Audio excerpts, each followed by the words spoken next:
aimé celui-là. Donc c'est une question de Marie-Rose qui se demande, voilà, comment se passe la succession dans un couple marié, mais il y a des enfants chez madame, on va dire d'un premier lit, hein, c'est comme ça qu'on dit, elle a eu des enfants avant, ou des enfants chez monsieur d'un premier lit. Et donc, voilà, qu'est-ce qui se passe si on prévoit rien de particulier? Souvent, les personnes se disent, est-ce que mes enfants à moi vont bien avoir mon patrimoine ou est-ce que les enfants de mon nouveau mari peuvent le percevoir? Et effectivement, si vous êtes marié, eh ben, on va voir que les enfants donc, qui ne sont pas les vôtres de votre conjoint peuvent récupérer une partie de votre succession. En fait, c'est un peu tordu, mais on va dire que comment dire, c'est le premier qui décède qui va pénaliser entre guillemets ses enfants. Je vous explique ce qui se passe de manière assez simple. Et bonjour Sabine. Alors je réponds à ta question après. Je finis ici. Donc ce qui se passe, c'est que si madame meurt en premier, on va dire que madame a un enfant de son côté et puis et monsieur, lui, en a deux de son côté. Si madame meurt en premier, même s'ils sont en séparation de biens, ça veut dire que son patrimoine à elle, uniquement son patrimoine à elle, imaginons une maison, j'en sais rien, va être transmis selon les règles que je donne dans l'article. Donc je vous invite à le lire, hein, c'est un article sur les successions. On peut aller le voir un peu, comme ça on aura un petit... on va illustrer en direct un petit peu. C'est-à-dire que si madame meurt en premier, c'est ce que j'explique dans l'article, elle est dans une situation où elle est mariée. Et les règles sont particulières quand on est marié, c'est pas les mêmes règles que quand on ne l'est plus. Donc si madame meurt en premier, c'est les règles quand on est marié. Et donc c'est ce petit tableau que je mets ici, c'est-à-dire qu'elle est mariée en présence d'enfants, et donc le conjoint va récupérer une partie de la succession, un quart. Même si c'est séparation de biens, puisque il va récupérer un quart de la succession de madame.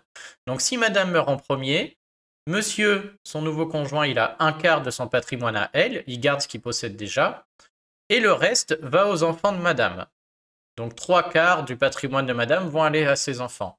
Mais le problème, c'est que ce quart qui est passé chez monsieur, au décès de monsieur, monsieur, lui, n'est plus marié, puisque sa femme est morte, donc on les traite un par un. Et au décès de monsieur, quand on n'est pas marié, c'est l'autre tableau que je donne ici. Et dans ce cas, on regarde ce qu'on appelle les ordres et les degrés, et la succession de monsieur, c'est ses enfants à lui qui vont la récupérer. Et donc le quart de madame qui est passé chez monsieur, au décès de monsieur, ça va se transmettre que aux enfants de monsieur.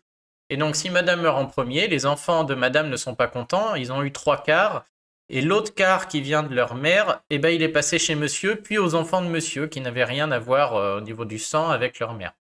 Situation inverse, si monsieur meurt en premier, à ce moment il est marié, donc un quart de son patrimoine va à madame, et le reste à ses propres enfants, donc ses propres enfants ont eu 3 quarts. Et madame qui a récupéré ce quart de patrimoine quand elle meurt, elle n'est plus mariée, donc ce quart qu'elle a reçu de monsieur et sa succession à elle vont à ses propres enfants.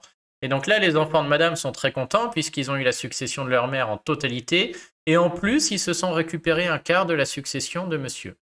Donc ça, c'est un problème fréquent qu'on a dans les remariages avec des enfants d'un premier lit, hein.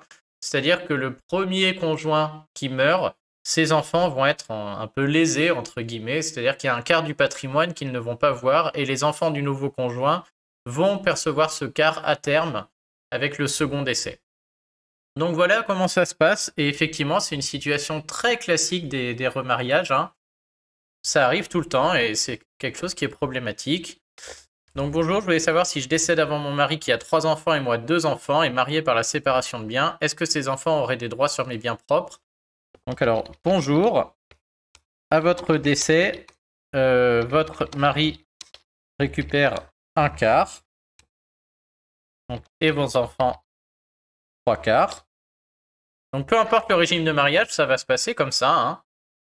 Et donc, par contre, au décès du mari, ce sont ses enfants à lui qui auront sa succession et le 1 quart qu'il aura reçu de vous. Et donc pour éviter ça, il n'y a pas 50 moyens, ça s'anticipe avec un très très bon testament fait par un bon notaire qui prévoit, selon votre situation en fait, qui va dire, voilà, est-ce que vous acceptez de laisser une part au conjoint à condition qu'il la rétrocède à vos enfants? Est-ce qu'on met rien au conjoint? Voilà, ça se discute avec un notaire et votre mari pour faire un testament adapté. Il n'y a pas le choix là, hein. Il ne s'agit pas de faire une petite donation, je ne sais. Il faut faire un vrai testament pour éviter ce genre de problème. Par contre, si monsieur meurt en premier, ce sont vos enfants à vous qui auront à terme un quart de son patrimoine. Donc là, je vous conseille vivement de faire... Ça vaut le coup d'aller payer un notaire hein, pour faire un testament adapté. Hein. Très très clairement.